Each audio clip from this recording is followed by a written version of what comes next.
What's up, Detroit fans? Welcome to the last episode of season 2. It actually blows my mind, Mike, that we've gone through. I mean, even if you think about our roots, What's Up, Belly Up, where we started and did a couple years of that, and now 2 full years of MCR, and really didn't have any success to speak about until our Detroit Lions this year.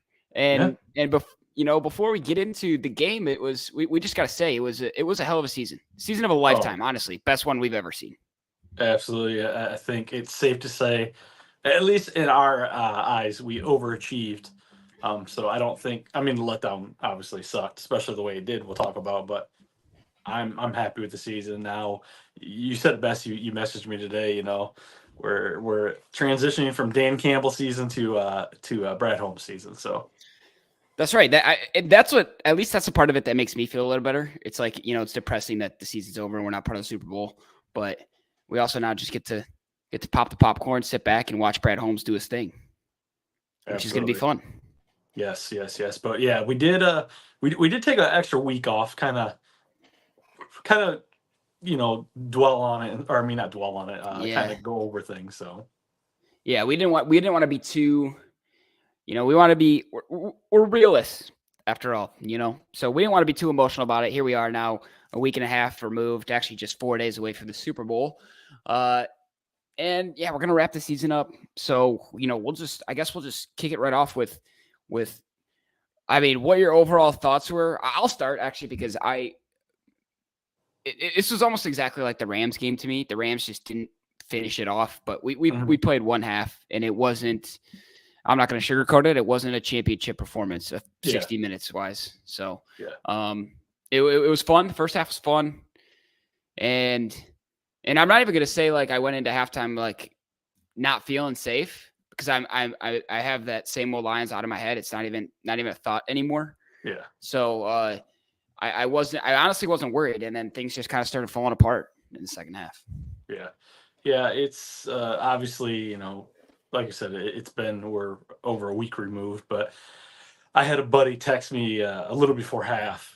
He's a Michigan fan, and he said, hey, it's okay. That early, he's like, it's okay. When Detroit wins this to cry, to be emotional. And I'm like, whoa, even with that lead, my stepdad was texting me. I said, dude, it wasn't same old Lions, but still, I know we've gone away from that, but I still wasn't comfortable with that lead. I needed one more touchdown to start breathing a little easier. But we went into half, and like you said, it was the tale of two halves. Exactly what that was, and I'm not one of those guys that faults Dan Campbell like a lot of people that came out and said this is how we got to where we were. The team was committed. I don't know. Like you sent me Anzalone's player tribune. So they all. Every game they went into it say, hey, if we're in this situation, we're going for the win. We're not going for the layup, stuff like that. But yeah, overall, I was, like I said, overachieved. I was not mad. I was numb to it, especially the way that we opened it. I was like, wow. Because there was a small part of me. I'm not gonna lie. Even with that lead, I was thinking like, are you kidding me? Like, we're gonna go to the Super Bowl. But I realized, hey, we're really early in this game. Anything can happen. But just the fact that we're talking Detroit Lions and Super Bowl, same sentence. So, we'll fast forward going into the draft this year and see what happens. But what can you say about the season, man? I'm thrilled. We had a lot of development. Now we're gonna continue to have some depth. We've got some decisions to make. Free agency. We got, I think, the 4th or 5th most cap, maybe 7th, somewhere around there. But tons of cap space. We do have a lot of contracts up that we're gonna have to make decisions on again. But the game itself, I don't know. I didn't get too high. Like I said, I was kind of numb. I was numb. My buddy was watching it with me. He's like, man, I can't believe like how calm you are. And I was like, I know it's cliche. We say this realist thing, but like, really, I didn't get too high. I didn't get too low. I literally just sat there. And even after the game, like, that sucks, but it didn't, I don't know why it didn't, I shouldn't say it didn't hurt. It stung, but I wasn't like so dejected that it was just like, oh my God. I know what you mean, because I was in that state too. I was like sitting on the couch and I kind of didn't, even up big, we're up 24-7 or whatever it is. And I'm sitting there and I just don't know what to do. We've never been in this situation where we're watching our team in the NFC Championship. I mean, I've watched plenty of NFC Championships and at times we're pulling for one team or other, but it's different when it's your team and you've never experienced this before. You don't really know what to do. And honestly, it's maybe getting a little bit ahead of myself, but it's kind of good that we have this experience, because if we find ourselves, God willing, that this is a dynasty now and we are continuing to have appearances in the NFC Championship, well, let's get this out of the way where we blow a lead against the number 1 seed. I'm fine with that. And looking back on this season is amazing to me, that because this team was riding on hope, right? And they sold out season tickets, right, for like the first time in a long time. Yep. Fans were traveling like crazy, and this is not coming off of a playoff win. This is not coming off even a playoff appearance. Coming off of a hell of a second half of a season, yeah. But other than that, we were just like, please, and they delivered. The team delivered. Everybody, Dan Campbell, the coaching staff, the players, they delivered the best season we could have asked for. This is like, football is fun for Detroit fans now. Yes. And they're everywhere. And it's insane. Like you said, we can't say enough about the season. Phenomenal season. And like you touched on, the roster is going to be different. So this is a special team, special group of guys that we got to watch this year. And yeah, it's going to be a little different next year. Hopefully, we get the same culture, same mentality. They all got that dog in them type deal.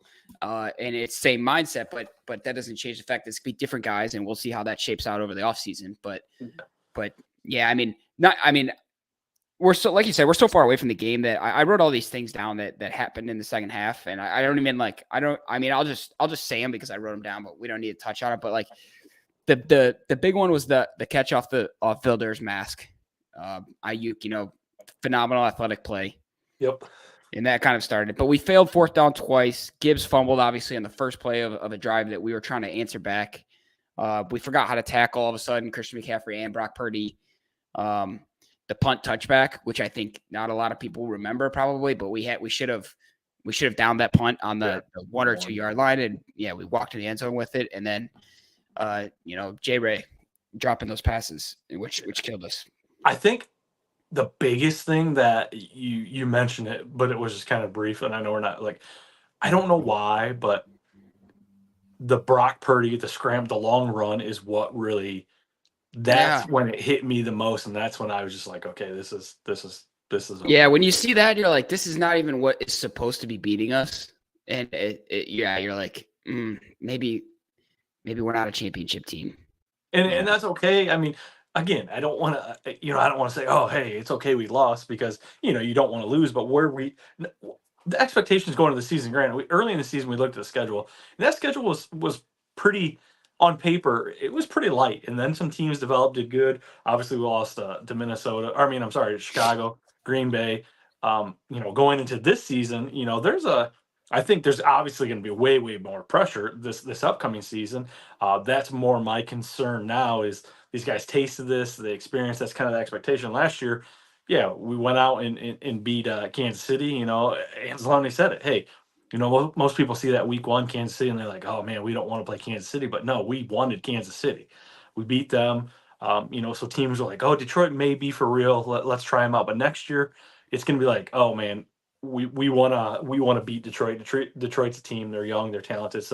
So my only, I guess, negative from this season is now having to build on it for next year.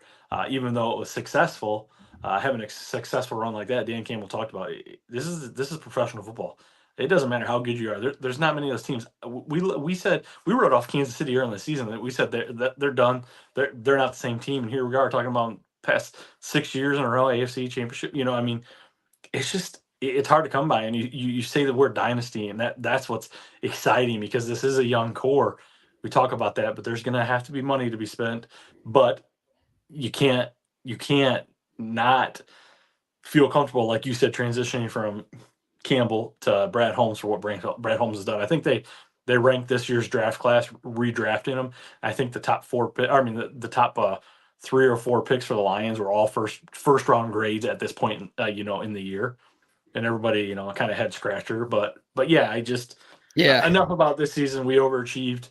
Exciting, but really looking forward to this offseason. I don't know if you saw for today, we made a futures contract. We signed a wide receiver, Treadwell, from, I believe it was from the Saints. He was a former 3rd round pick from 2018.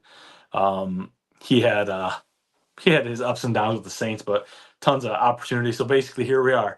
We're already kind of building a roster. We're going to go in, have some roster spots. This is where this year, we're going to have that depth. We're going to have players that in past we really liked, we really saw. Malcolm Rodriguez, obviously, he had to step up in the game, got a big pick. You see guys that 2 years ago were starting, this year didn't start because we got some talent in front of them. So that's going to continue to happen. That's what Detroit hasn't had for years. We're going to go to cornerback. We're going to talk about obviously what we need for the draft, but Cam Sutton, he's a serviceable cornerback, but I think it's been pretty well noted that he's probably not a number one based off of the NFC schedule and who we line up against. So we talked about it previous episodes. Pretty much everybody's number one wide receiver. We just said, hey, go out and have a career day, but we're going to shut down everyone else, and that's exactly what happened. Yeah, it was definitely the case towards the end of the season when we started picking up on it. But yeah, Dan Campbell mentioned that in his press conference after the game that going forward, that's what they need on the roster is more competitiveness, more battles for those depth chart spots. So I think that's one thing that we can look forward to. And I don't know if you watched, I listened to it on the way home from work today, but Brad Holmes's press conference, it's like 40-minute press conference. And it's funny you bring up the redraft because he mentions that in the press conference, how everyone was grading the drafts. And it's funny because he talks about the media, he's like, you guys are, drafting or grading these drafts like how we're doing in April, May, and June, but we're drafting for December. We want to do it in December, but he's like, I don't knock it. Like that's the entertainment business. You guys do what you guys do, but right now we're in 2024. We should be grading the 2021 draft. He's like, you don't grade it after you do it. Grade it 3 years later. So yeah, it's just. I mean, as we go into that's why I'm saying Brad Holmes' season is going to be fun because, it instills that excitement, that hope, because you don't get immediate payoff from draft picks always, right? I mean, sometimes you do, but it's the way that, okay, so Holmes and Campbell want this guy. He must have a dog in him that we didn't really know about. So let's see what happens here. It's that kind of stuff that's exciting.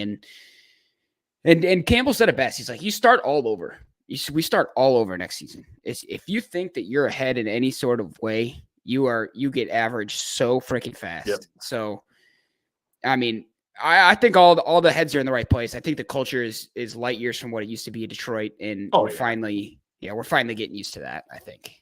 And obviously, before we get into free agency and the draft, we want to talk about the coaching staff and how we somehow keep this coaching staff intact.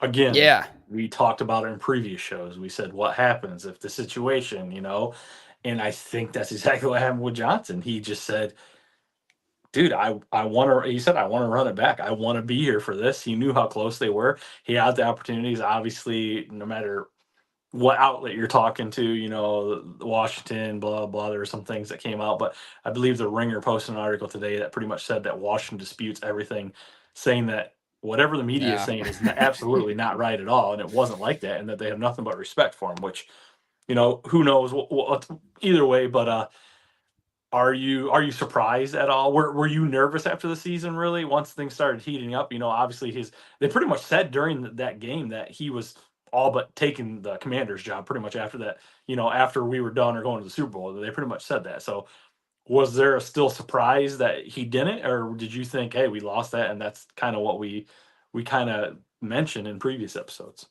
I didn't really lean any way. I kind of held staunch in what honestly you and I talked about as we went down the stretch of the season, was that it was going to take a hell of a lot in our minds to draw Ben Johnson away from what he's got in Detroit. and Holmes kind of alluded to it in his press conference. He said he wasn't going to speak for Ben Johnson, but he said, I mean, look at the offensive guys we've got and look at what we're able to accomplish. I mean, he said without saying, like, this is hard to walk away from, right? You've got an opportunity here. And obviously, you know, all of this talk about Ben Johnson, but ton of respect to AG as well, because the offense gets a ton more publicity as far as the lines goes than the defense. So for him to stick around, because he could have easily been like, I don't really want to be overshadowed by this offense anymore. Yeah. You know, let me go get something bigger. But man, it's as much as we can feel it out here as fans, it has got to be 10 times inside that locker room, inside that facility, inside that program, because these guys don't want to go. It's crazy. I mean, you probably took a Taylor Decker who's been in the league 10 years, never sniffed the playoffs, probably on his last leg, his offense tackle been beat up, still playing at a high level. A season in past where you don't even sniff the playoffs, you know, a guy like that's probably like, you know, maybe I need to go to contender. Maybe I need to try that. You know, maybe I need to get out of here. It's kind of what happens. You revitalize a guy like that. Frank Ragnow. I mean, the past 2 years, he's pretty much as soon as the season's over, he's had surgery. Granted, he didn't have surgery yet, but he just pretty much said that, you know, there was parts where, like, I mean, he could barely move. I mean, he was so beat up. He's taken his body. He surpassed the Pro Bowl just to kind of let his body rest. But I mean, just players like that, I think, you know, revitalize him. I talk about Anzalone. God, early in the year, I said he was pretty much benched. I mean, no, and here he has a career season. He's a probably even more than CJ Gardner-Johnson, a locker room presence, somebody that's going to get you together and a leader. And, you know, I mean, look at what the city means to him. Then you see, I don't know if you saw what David Montgomery said. He came out and said, this is the best city I've ever played for. This is the best fans in the world. And Chicago took slight to that, which, hey, man, I mean, if you're winning and things are going right, I mean, yeah, we've seen it in past two running back systems not work. We've seen it in past the two running back systems that really embrace each other, the guys that feed off each other. That's what these guys really, and I mean, here we are. Next season they come back. You know, my biggest thing, and obviously I don't want to preface this or anything, is we stayed relatively healthy for the most part. You know, there weren't anything outside of like Gardner Johnson, obviously. So that'll be a big thing.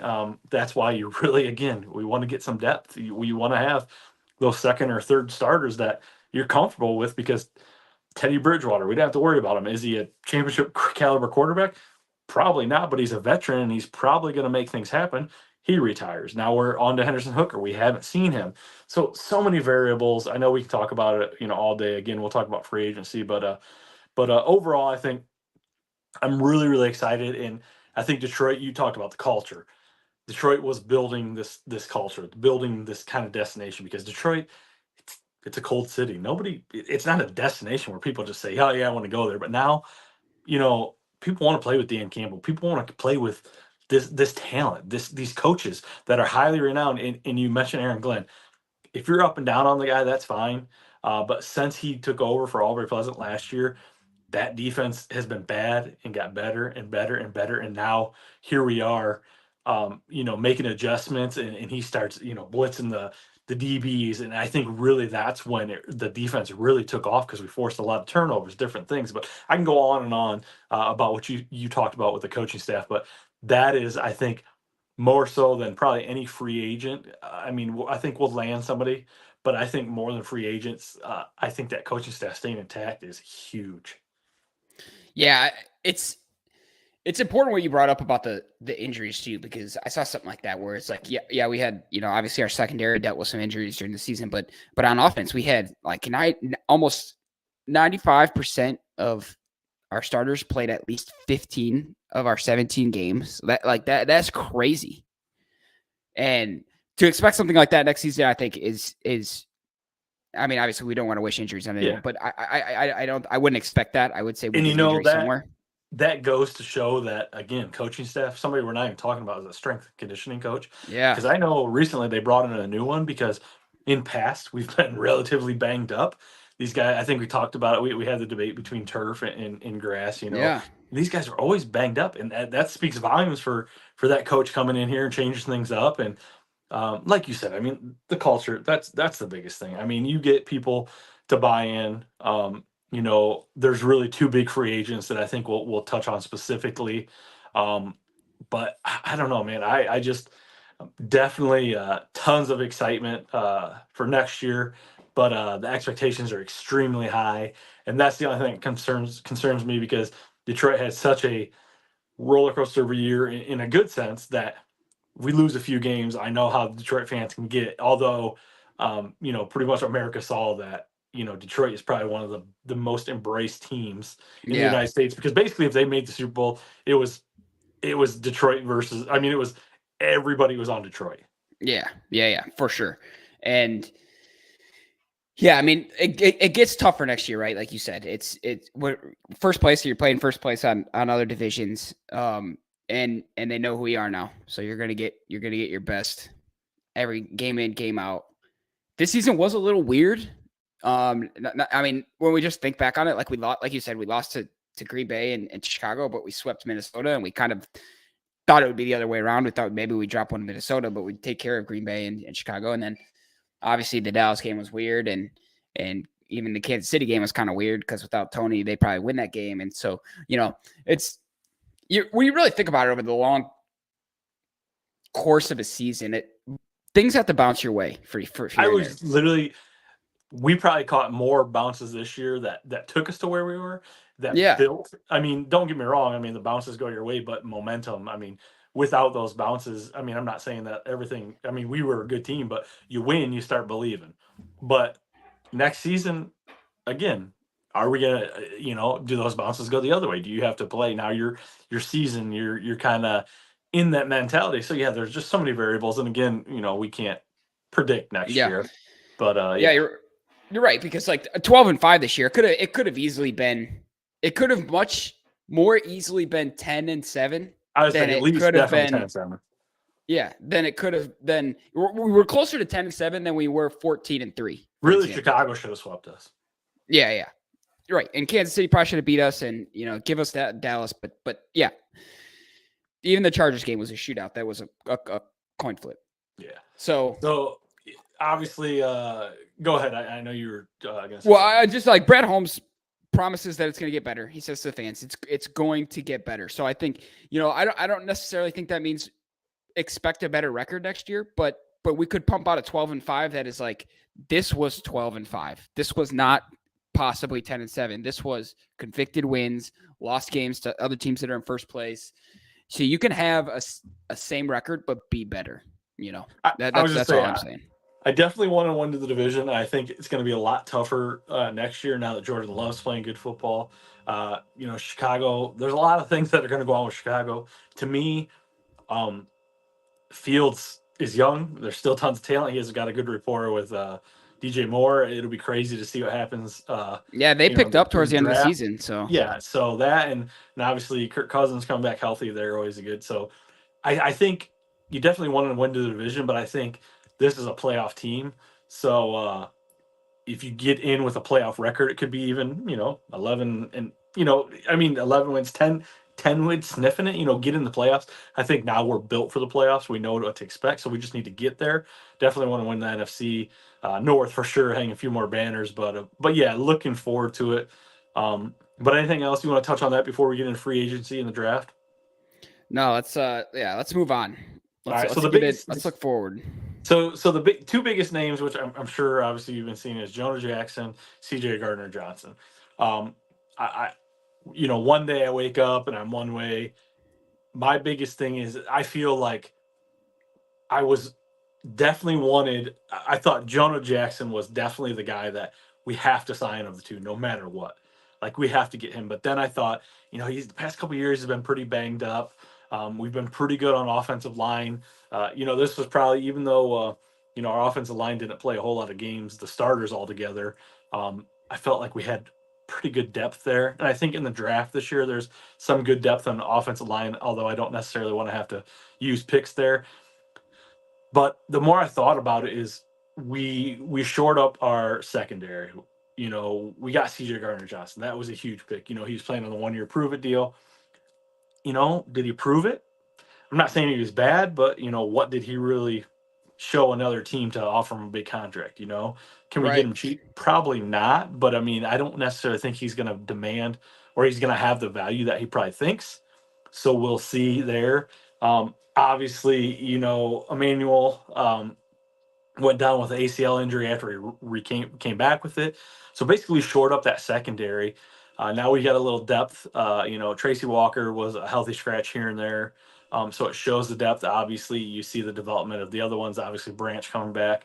But I feel like CJ Gardner Johnson is almost one of those guys that I think a lot of Detroit fans with the Debo thing, and he was so focused on Debo and the kind of the cheap hit and stuff like that. I think people were like, okay, if he was going to go, but I feel like he's one of those guys that somehow we have to re-sign as long as it's not going to break the bank.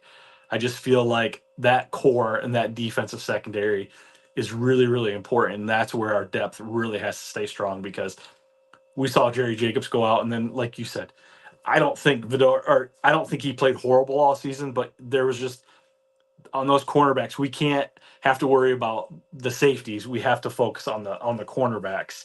And I think we can't break up that secondary, that back end of the secondary. Yeah, it's funny because the secondary, it almost feels like a brotherhood. I don't know why it feels that way, but I just see those guys and I'm like, I don't know. They have fun. I feel like they support each other. They have fun.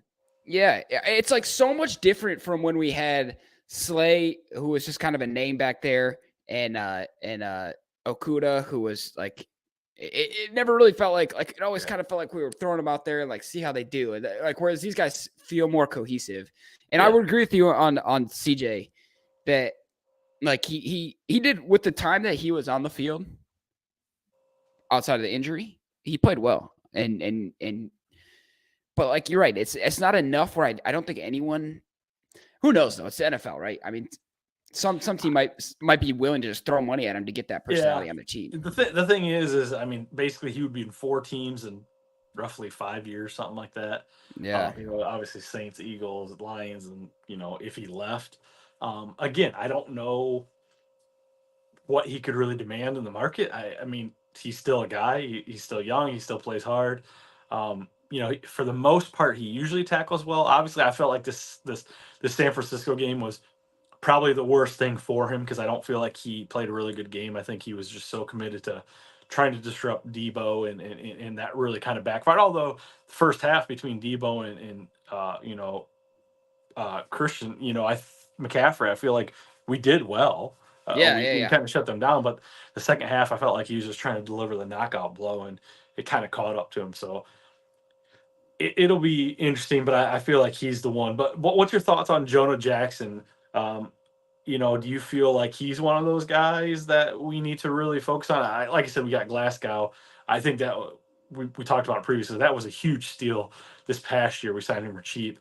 To have him, that was plug and play on me. He was a starter. But what's your thoughts on Jonah Jackson? Yeah, I don't really know, and I'm because I'm in this spot where I have like this unbridled faith in Brad Holmes now, and Dan Campbell saying he wants to create more competition on the roster. So I feel like,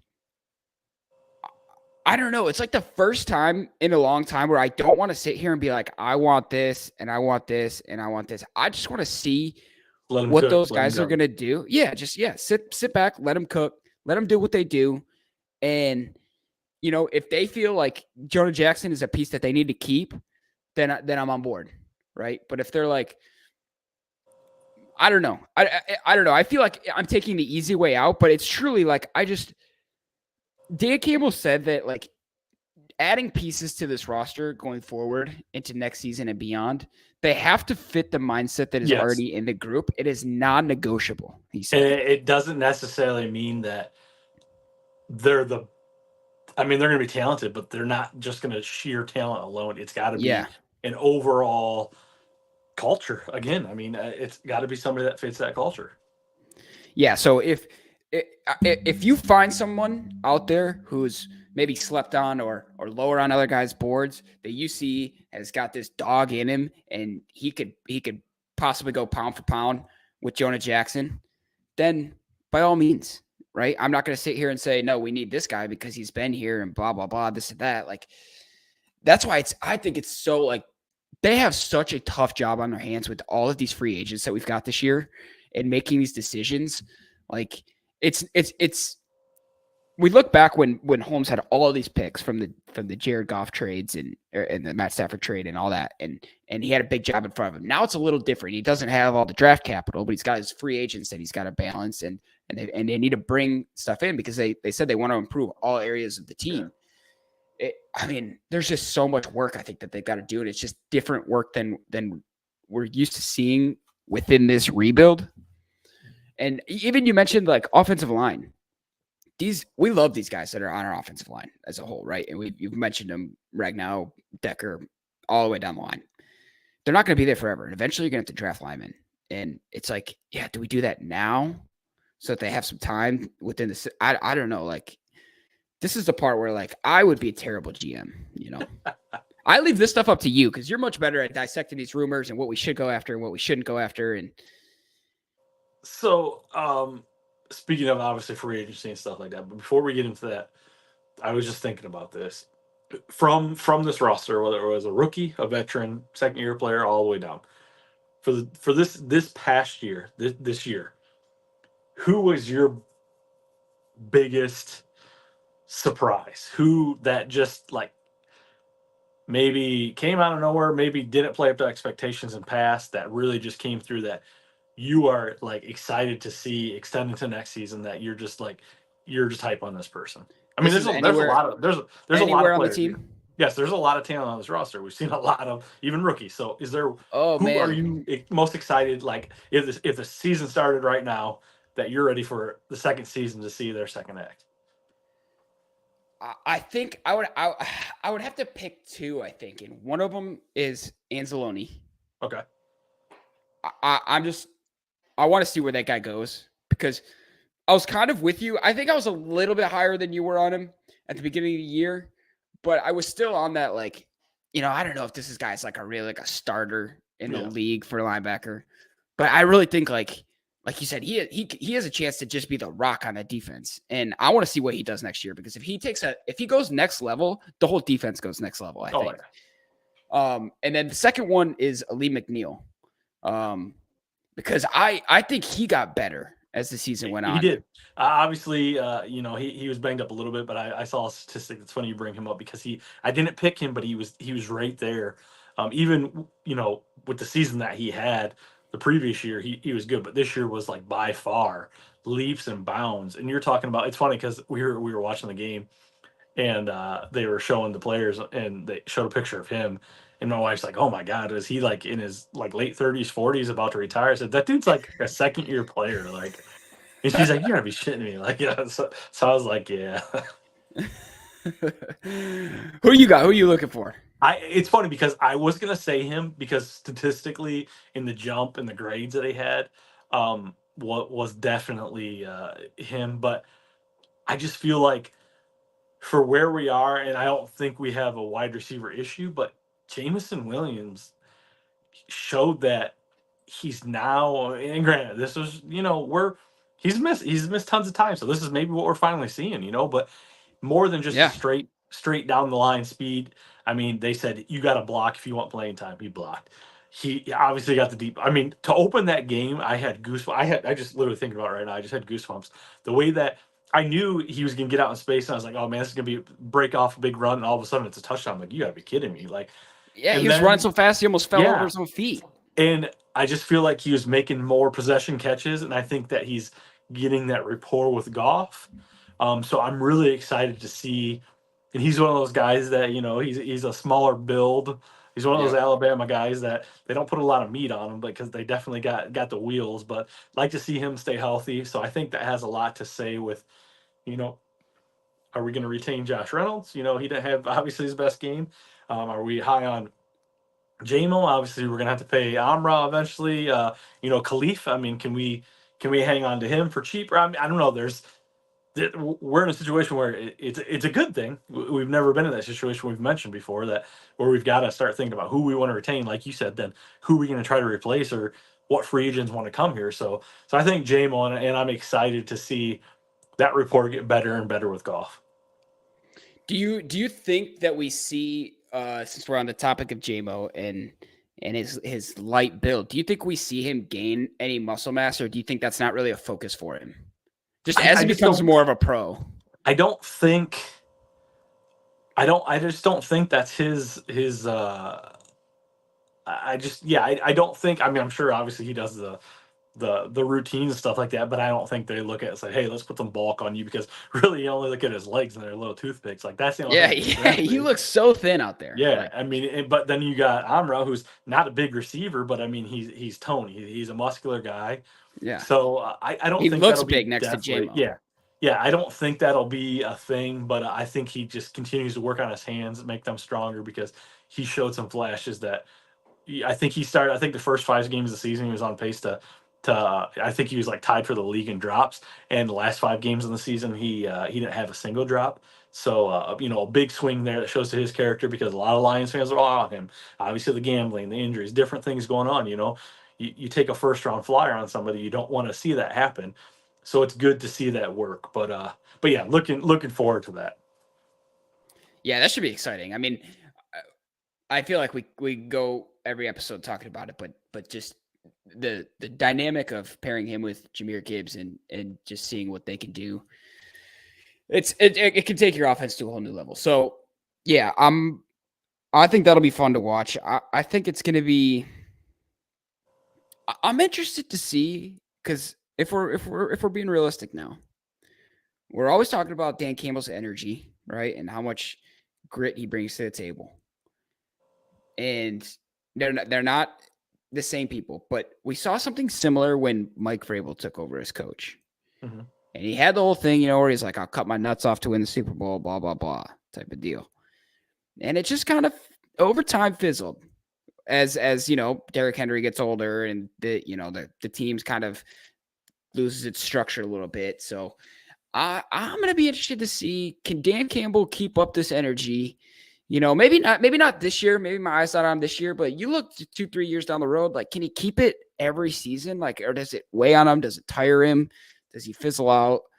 I think that, I mean, obviously you're winning. It's easier to keep that energy. Yeah. You go through some rough spots, but I mean, I think honestly, the biggest thing there is look at what Tennessee did, and Vrabel fell on the sword when he was not at all. I mean, that front office did nothing. The quarterback situation, Burks, a wide receiver. I think they reached on all these picks, and they pretty much didn't build anything there to win. So basically those GM, and they had AJ Brown, and they lost. Yeah, and I mean, he don't want to play. So you got Tannehill, you got Malik. I mean, and obviously I don't know. It's just it's I feel like obviously that's where we can finally say, and I think most people should be comfortable at this point with Brad Holmes, but I think that's where, hey, we're a step ahead there in where we're building, and like you said, I think this is one of those years where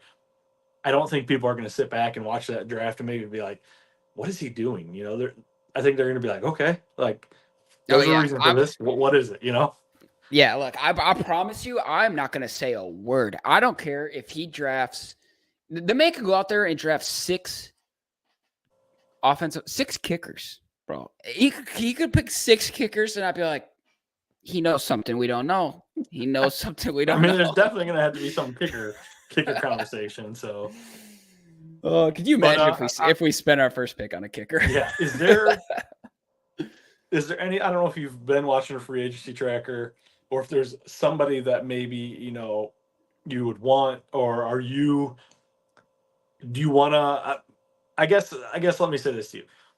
Me, I'm okay if we sign a free agent, especially if it's a big name. That'd be cool, especially probably on defensive line to pair with Hutchinson. That's where I want to go. I'm probably okay staying away from the secondary, although some people really want Snead from Kansas City. His name's been thrown around. But I feel like with the money we have, We can really hit the draft hard again, although you don't know what you're going to get. But I feel like we're still so young. There's still so much talent. And we're at the point where now, here we are. We've talked about it the past 2 years. Is Goff the guy? Got to sign Goff. Guy to eventually sign Amra. These guys are going to have to start being re-signed, these core guys, because look at what Kansas City did. They said Tyreek Hill, hey, we're not going to pay him the money. And that almost was disastrous for them until Rice came on strong about halfway through the season and really started coming on. So do you feel there's a need to hit free agency hard, or just kind of say, hey, what's out there, we'll put our feelers out there and we'll just continue to build on the draft?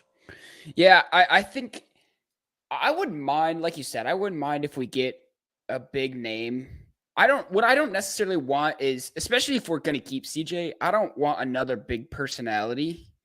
Yeah. So, but again, I mean, if they're going to bring grit to the table, like, that's why it's hard I don't want to eat any of my words, because I know if I say something like Brad Holmes is going to make me eat my words in 8 months, but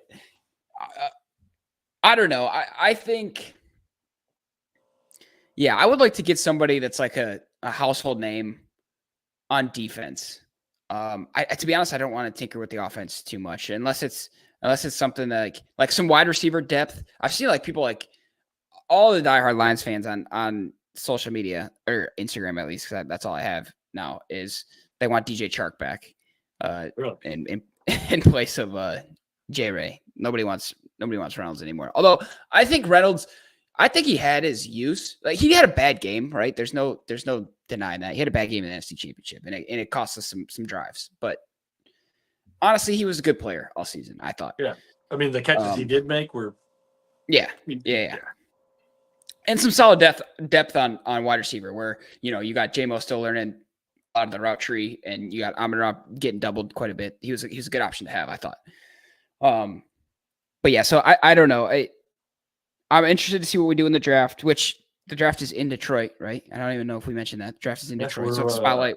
I'm railing up the troops. I think we'll be there. I think a bunch of us. Really? Yeah. Nice. Cool. We may not necessarily go specifically to the draft, but we're definitely going to be there for the. I was going to ask. Yeah, I was going to ask if you're going to boo the commish or not. Yeah. But no, I mean, what's your overall outlook on free agency? I know you said you wanted a big name, but like, are you looking offense, defense, or are you just? I mean, really, offensively, I'm good. Even if Jonah Jackson leaves, I think we'll get somebody in there quietly. Obviously, Reynolds leaves. I think we're good. I think the biggest glaring weakness was once people started doubling and triple teaming Hutchinson. And I felt like, don't get me wrong, I'm a Lions fan, don't get me wrong, but I felt like we got held more than anybody. Maybe it was just because I was watching every Lions game, but I felt like we got held. And once they finally started doing that to Hutchinson, while he still has had the most pressures in the NFL, that the sacks started dropping off, and there was just really nobody on the opposite side. They pretty much just said, hey, Hutchinson's going to be the one that's going to beat us, so you can give me somebody else because you're not going to do it. Honestly, I think, because I agree with you, I think he got held a lot, but I think that's going to go down in coming years. I think he's been to a Pro Bowl now. I think he's going to get some respect from the refs. You get that recognition? Yeah. He's kind of up there now, and they're going to be like, all right, kind of give him the same thing they do to, Crosby and Donald and all those guys. So I'm with you there, but I hope, maybe I'm hoping, but I think we'll see. I think we'll see a little bit more action from Aiden Hutchinson. He's going to get a little bit more help from the refs. And then last thing is, there's no way Michael Badgley is our number one kicker next year, right? We've got to have somebody else there. No, and that's we've got to be able to kick 45 plus yard field goals. Yeah, I think that's I think, and I'm not even saying that Campbell didn't have faith in him, because we would go for it on fourth down regardless. But I think now, yeah, bro, we did that. We got by, but now I think as his coaching adapts, he continues to coach better and better every year. I think now you're going to say, okay, we can make this field goal. Let's get the points. Yeah, well, he's like 9 for 20 something or whatever from over 40 or 40. Yeah, 48 or whatever. Yeah. It's like, of course you're going to go for it. That's a no-brainer. Like, you go for it, you're going to get 9 out of 20 times, right? 9 out of 20 kick a field goal. We need a better option there. I'm not going to harp on it because obviously not a big deal, but we need a kicker because put the points on the board. But no, overall, I think to recap the season, obviously we overachieved. Extremely exciting. Every week of the playoffs, making the playoffs, it was just crazy. Obviously, I mean, what a scenario. It was LA and then beating Baker. Now Baker's vying for a contract. They're saying, are they going to pay him $30 million a year? Obviously, NFC Championship. I mean, we come out to the point where we're just blowing the doors off a team, and we really start kind of that thought of Super Bowl starts creeping in your head. Didn't quite get there. Definitely going to be an uphill battle next year. Like you said, everybody's going to give you your best. It's not, oh, we're playing the Lions, we're just going to go in there and do what we got to do. No, it's you're playing the Lions and you're going to do it. So definitely, I think I'm more nervous about the upcoming season. Obviously, the past couple of years, you've really had nothing to worry about. If you win, you're, hey, cool. So now it's like the expectation is going to be there. America was on the train. So definitely, I think going into the new season, I think you talk about the media. I think the media is definitely going to hype up Detroit quite a bit. So there's going to be a lot of pressure. But I think these guys finally tasted it. There's some veteran leaders. I'm really excited to see what they do. Yeah, it's going to be a fun episode 1 of season 3 of MCR here because season, episode 1 this year, I think we were both very confident looking at the schedule and looking at the season. And even though I have a feeling we'll be better next year, I don't think we'll have as much confidence. So it's going to be fun to see what happens in the draft, what happens in free agency, and how we feel about our schedule. Because you're right. I think I'm going to be a little nervous like you. So we'll see how that goes.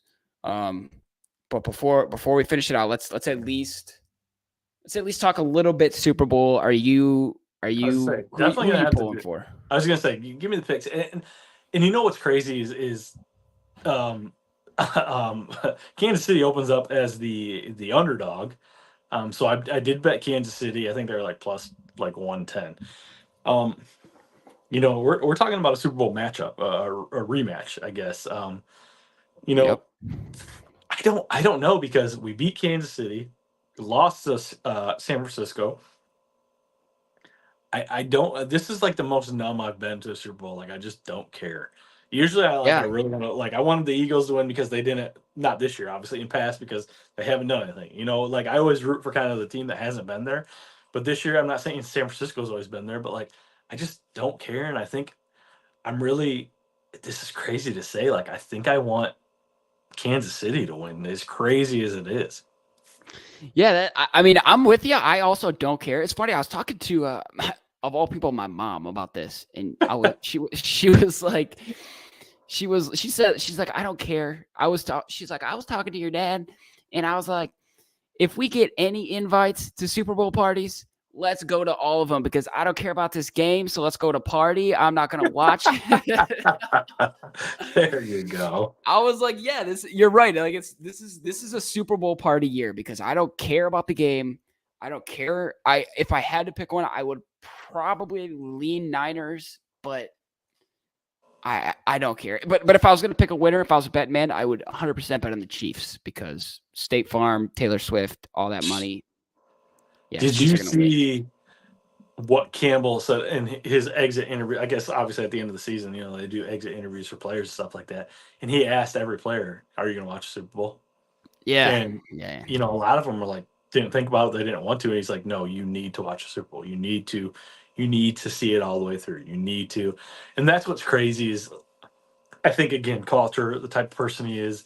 The guy got roasted when he came in his press conference, biting kneecaps. People thought, "Oh God, here we go." And there was a small portion of me that I was hyped, but I was like, "Oh man, this guy is a meathead." But I mean, Motor City Dan, man. I mean, this guy is. I don't even know the guy, and I'd run through a brick wall for him. Yeah, and look, I'm gonna bring up these offensive linemen again, but we talk about these guys that have been here for a long time.